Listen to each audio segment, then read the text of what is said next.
सरदार ऊधम सिंह, जलियांवाला बाग के बदले की कहानी। एक गोली जो इतिहास बदल गई।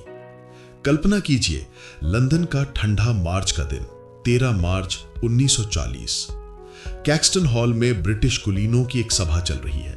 पूर्व भारत सचिव लॉर्ड जेटलैंड कुर्सी संभाले बैठे हैं और मंच पर खड़े हैं माइकल ओ'ड्वायर, वो अंग्रेज अधिकारी जिसके आदेश पर 21 साल पहले अमृतसर के जलियांवाला बाग में हजारों निहत्थे भारतीयों की जानें ली गई। सभा समाप्ति की ओर बढ़ रही है, तभी पीछे की पंक्ति से एक सिख युवक उठता है। उसके हाथ में एक किताब है जो सामान्य लगती है, लेकिन उसके पन्नों के बीच छिपा है मौत का पैगाम, एक रिवॉल्वर। वो धीरे धीरे मंच की ओर बढ़ता है और ड्वायर मुस्कुराते हुए भाषण दे रहे हैं, भारतीय राष्ट्रवादियों पर व्यंग कसते हुए। अचानक 2 तेज गोलियां गूंजती हैं। पहली गोली ओ'ड्वायर के सीने में धंस जाती है, दूसरी उनके सिर को छूती हुई वो धड़ाम से गिर पड़ते हैं। हॉल में अफरा तफरी मच जाती है। लॉर्ड जेटलैंड घायल हो जाते हैं। 2 अन्य ब्रिटिश अधिकारी चीखने लगते हैं। हत्यारा वो शांत खड़ा है, रिवॉल्वर अभी भी हाथ में थामे। ये जलियांवाला बाग का बदला है, वो चिल्लाता है। नाम ऊधम सिंह, एक ऐसा नाम जो ब्रिटिश साम्राज्य की नींव हिला देगा। लेकिन यह कहानी सिर्फ एक हत्या की नहीं है, बल्कि 21 वर्षों की जलती आग की है। एक अनाथ लड़के की जो लाशों के ढेर में छिपकर जीवित बचा, दुनिया घूमा और अंत में न्याय का पैगाम पहुंचाया। क्या आप जानते हैं कि ऊधम ने ओ'ड्वायर का नाम अपनी डायरी में कभी कभी ओ'डायर लिखा, जैसे वे जनरल डायर से भ्रमित होते, या कि उन्होंने हत्या के लिए रिवॉल्वर एक पब में सैनिक से खरीदा। आइए इस रोमांचक यात्रा में डूबे जहां हर मोड़ पर इतिहास के अनसुने राज छिपे हैं। ऊधम सिंह का प्रारंभिक जीवन अनाथ से क्रांतिकारी तक। सरदार ऊधम सिंह का जन्म 26 दिसंबर 1999 को पंजाब के संगरूर जिले के सुनाम गांव में हुआ था। उनका असली नाम शेर सिंह था। एक सामान्य किसान परिवार में पिता तहल सिंह और माता नारायण कौर, एक सिख परिवार जो ब्रिटिश राज के अत्याचारों से जूझ रहा था। लेकिन भाग्य ने जल्दी ही उनका साथ छोड़ दिया। मात्र 3 वर्ष की आयु में मां का साया उठ गया और 5 वर्ष बाद पिता भी बस चले। अनाथ हो चुके शेर सिंह और उनके बड़े भाई मुक्त सिंह को सुनाम के खालसा अनाथालय में शरण मिली। यहां से उनकी जिंदगी एक नया मोड़ लेने लगी। अनाथालय के प्रिंसिपल माइकल केशव गोम्स ने उन्हें न सिर्फ शिक्षा दी, बल्कि राष्ट्रवादी विचारों से भी परिचित कराया। गोम्स खुद एक राष्ट्रवादी थे जो भारतीय स्वतंत्रता की बातें बच्चों को सुनाते थे। लेकिन ऊधम का बचपन सामान्य नहीं था।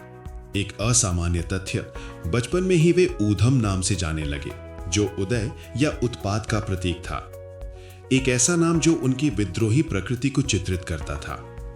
13 वर्ष की आयु में वे अमृतसर चले गए, जहां उन्होंने सीखना शुरू किया।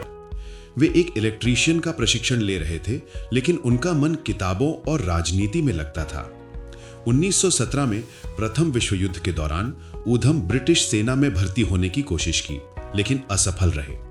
इसके बजाय वे गद्दार पार्टी से जुड़ गए, वो संगठन जो अमेरिका से भारतीयों को स्वतंत्रता के लिए संगठित कर रहा था।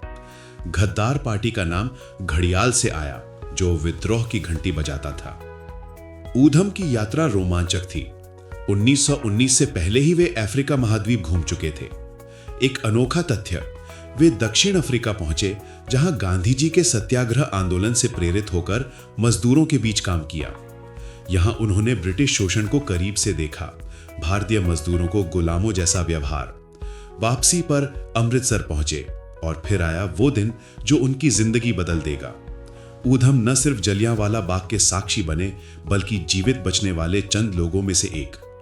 उनकी डायरी में लिखा है, मैंने लाशों के बीच छिपकर सांस ली, जैसे मौत का इंतजार कर रहा हो। यह बचपन की कठिनाइयों से उपजा संकल्प था, एक अनाथ का जो साम्राज्य के खिलाफ विद्रोह का प्रतीक बनेगा। ऊधम का व्यक्तित्व रहस्यमय था। वे शांत स्वभाव के थे, लेकिन अंदर से आग लगाए रखते थे। एक असामान्य किस्सा, वे अक्सर अकेले घूमते, किताबें पढ़ते, विशेषकर लेनिन और ट्रॉट्स्की की। गद्दार पार्टी के सदस्यों के साथ वे हथियारों की तस्करी की योजना बनाते। 1920 के दशक में वे अमेरिका पहुंचे, जहां गद्दार पार्टी का मुख्यालय था। यहां उन्होंने कई नाम बदले, मोहम्मद सिंह आजाद, ऊधम सिंह बावा, लेकिन उनका हृदय हमेशा जलियांवाला बाग पर अटका रहा। ओडवायर की किताब India as I know it 1925 पढ़कर उनका गुस्सा भड़क उठा, जिसमें हत्याकांड को उचित ठहराया गया था। यह किताब उनके बदले की आग को और भड़काने वाली साबित हुई। ऊधम की जिंदगी अब सिर्फ बदला नहीं, बल्कि एक महान कथा बन चुकी थी, एक अनाथ से शहीद तक। जलियांवाला बाग हत्याकांड, खून से सनी वो दोपहर। 13 अप्रैल 1919 बैसाखी का पावन पर्व, अमृतसर का जलियांवाला बाग, जहां हजारों लोग शांतिपूर्ण सभा में जुटे थे। रॉलेट एक्ट के खिलाफ विरोध, जो भारतीयों को बिना मुकदमा गिरफ्तार करने का अधिकार देता था। लगभग 20,000 लोग, महिलाएं, बच्चे, बुजुर्ग निहत्थे उत्सवमयी माहौल में। लेकिन बाहर से घिर चुका था बाग, चारों ओर दीवारें। तभी ब्रिगेडियर जनरल रेजिनाल्ड डायर के नेतृत्व में ब्रिटिश सैनिक घुस आए। बिना चेतावनी, बिना मार्ग, गोलीबारी शुरू। 10 मिनट तक चली ये नरसंहार। गोलियां चारों ओर बरसी, लोग लाशों के ढेर में दब गए। आधिकारिक आंकड़ा 379 मरे, 1200 घायल, लेकिन वास्तविकता 1000 से ज्यादा। डायर ने बाद में कहा, टारगेट अच्छे थे, लेकिन असली दोषी कौन? माइकल ओडवायर, पंजाब के लेफ्टिनेंट गवर्नर। उन्होंने डायर को पूर्ण समर्थन दिया। ओडवायर ने तार भेजा, आपका एक्शन सही है। यह हत्याकांड ब्रिटिश राज का काला अध्याय था, एक ऐसा कृत्य जो स्वतंत्रता आंदोलन को नई गति देगा। रवीन्द्रनाथ टैगोर ने अपनी नाइटहुड लौटा दी, जबकि ओडवायर को हीरो बनाया गया। अब ऊधम सिंह की भूमिका। 20 वर्ष के ऊधम उस सभा में थे। वे पानी बांट रहे थे, एक स्वयंसेवक। गोलीबारी शुरू होते ही वे एक कोने में छिप गए। एक अनोखा तथ्य, वे लाशों के नीचे दबे रहे, घायल हुए, लेकिन सांस लेते रहे। अगली सुबह तक इंतजार किया, जब सैनिक चले गए। उनकी डायरी में वर्णन, खून की नदियां बह रही थी, चीखें गूंज रही थी। मैंने सोचा आज मर जाऊंगा, लेकिन जीवित बच गया, बदले के लिए। ऊधम घायल थे, लेकिन यह घाव शारीरिक नहीं, मानसिक था। वे अस्पताल पहुंचे, जहां डॉक्टरों ने उनके पैर में लगी गोली निकाली, लेकिन उनका मन अब बदले पर अटका था। हत्याकांड के बाद का दर्द और गहरा। ब्रिटिशों ने घावों पर नमक छिड़का, मार्शल लॉ लगाया, कोड़े मारे, क्रॉलिंग ऑर्डर जारी किया। ऊधम ने देखा कैसे महिलाओं को अपमानित किया गया। एक असामान्य किस्सा, डायर को सेविंग ग्रेस का खिताब मिला, जबकि ऊधम जैसे युवा भूमिगत हो गए। ये घटना ऊधम को गद्दार पार्टी से जोड़ दिया। वे सोचते डायर तो सैनिक था, लेकिन ओडवायर ने आदेश दिया, वही असली शैतान। 21 वर्ष इंतजार, ये कोई जल्दबाजी नहीं, बल्कि एक क्रांतिकारी का संकल्प था। जलियांवाला बाग आज भी चुपचाप खड़ा है, गोलियों के निशान लिए, ऊधम की कहानी सुनाता। क्रांतिकारी यात्रा, दुनिया भर की भटकना। जलियांवाला के बाद ऊधम बदल गए। वे भूमिगत हो गए, नाम बदला, शेर सिंह से ऊधम सिंह। 1920 में वे अफ्रीका से होते हुए अमेरिका पहुंचे। गद्दार पार्टी का मुख्यालय सैन फ्रांसिस्को में था। यहां उन्होंने हथियार तस्करी सीखी, प्रचार किया। एक अनोखा तथ्य, अमेरिका में वे एक स्थिर जीवन जीने लगे। एक मैक्सिकन महिला लूपे हर्नांडेस से शादी की। हां, ऊधम सिंह ने शादी की, एक नौकरी पकड़ी, लेकिन उनका मन भारत पर था। ओडवायर की किताब पढ़कर वे फिर आग बबूला हो गए। 1927 में भगत सिंह के आह्वान पर भारत लौटे हथियारों की तस्करी के लिए, लेकिन गिरफ्तार हो गए। जेल में भगत सिंह से मिले, जिन्होंने कहा, बदला लो, लेकिन सोच समझकर। जेल से रिहा होने के बाद 1931 में ऊधम फिर विदेश भागे। जर्मनी, लातविया, रूस, हर जगह ब्रिटिश जासूसों की नजर। एक रहस्यमय तथ्य, ब्रिटिशों ने ऊधम पर वर्षों निगरानी रखी। वे थुरलैस्टोन गांव में रहने का दावा करते घूमे, लेकिन वास्तव में ओडवायर का पीछा कर रहे थे। 1933 में लंदन पहुंचे, लेकिन असफल प्रयास। वे पोलैंड गए, जहां सोवियत जासूसों से मिले। उनकी डायरी में नोट्स, ओडवायर को मारना है, चाहे जिंदगी लग जाए। असामान्य, वे कभी कभी ओडवायर को ओडवायर लिखते, जैसे डायर से कंफ्यूजन, लेकिन डायर 1927 में मर चुके थे। ऊधम जानते थे असली दोषी ओडवायर है। ऊधम की यात्रा रोमांच से भरी, ब्राजील से यूरोप, हर जगह नाम बदले, मोहम्मद सिंह आजाद। वे फोटोग्राफर बने, मजदूर बने, लेकिन हमेशा हथियार ढूंढते रहे। 1934 में लंदन में एक पब में एक सैनिक से रिवॉल्वर खरीदा, वही हथियार जो इतिहास बदलेगा। ब्रिटिश फाइल्स बताती हैं उधम पर 57 वर्ष तक दस्तावेज सील रहे। वे जासूसों को चकमा देते। एक बार तो लंदन में ओडवायर के घर के पास पहुंचे लेकिन चूक गए। ये भटकन उधम को मजबूत बनाती गई। वे लिखते, मैं अकेला हूं लेकिन भारत मेरे साथ है। उनकी कहानी अब वैश्विक हो चुकी थी। एक भारतीय क्रांतिकारी जो दुनिया नाप चुका था। बदले की साजिश, 21 वर्ष का इंतजार। उधम का बदला कोई आवेगी कदम नहीं था। 1919 से 1940 तक 21 वर्ष वे ओडवायर का ट्रैक रखते। ओडवायर लंदन में रहते, किताबें लिखते, भारतीयों का मजाक उड़ाते। उधम की डायरी 1939-40 की, योजनाएं, नक्शे। एक अनोखा तथ्य, उन्होंने रिवॉल्वर को एक किताब में छिपाया, पन्नों को काटकर। किताब का नाम क्या?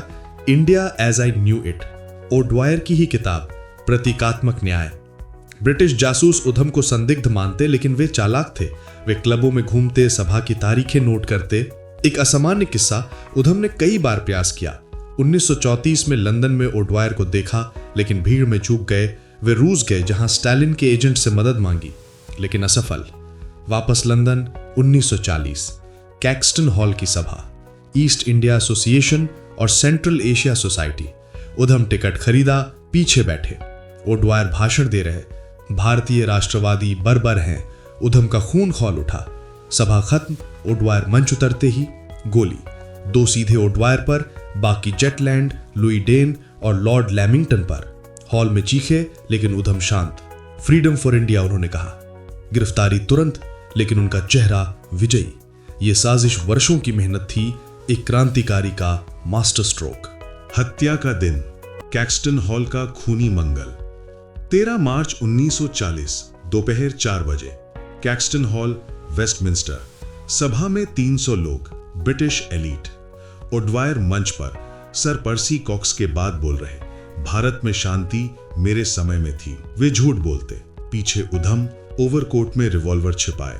सभा समाप्ति पर वे उठे। ओडवायर मंच की ओर बढ़े, तभी पहली गोली सीने में, दूसरी सिर में। ओडवायर गिरे, मरे। उधम ने 4 और गोलियां चलाईं। जेटलैंड कंधे पर घायल, डेन पैर पर, लैमिंगटन हाथ पर। हॉल में अफरा तफरी। लोग उधम पर झपटे, पकड़ लिया। पुलिस आई लेकिन उधम हंसे। ये जलियांवाला का जवाब है। समाचार फैला। अमृता बाजार पत्रिका ने लिखा कि ओडवायर का नाम पंजाब की घटनाओं से जुड़ा जो भारत कभी न भूलेगा। पंजाब कांग्रेस ने निंदा का प्रस्ताव ठुकराया। उधम को ब्रिक्सटन जेल भेजा। एक अनोखा तथ्य, हत्या के बाद उधम ने कहा, मैंने जो किया भारत के लिए। ब्रिटिश सदमे में एक भारतीय ने उनके ही घर में राज किया। यह दिन इतिहास का टर्निंग पॉइंट था।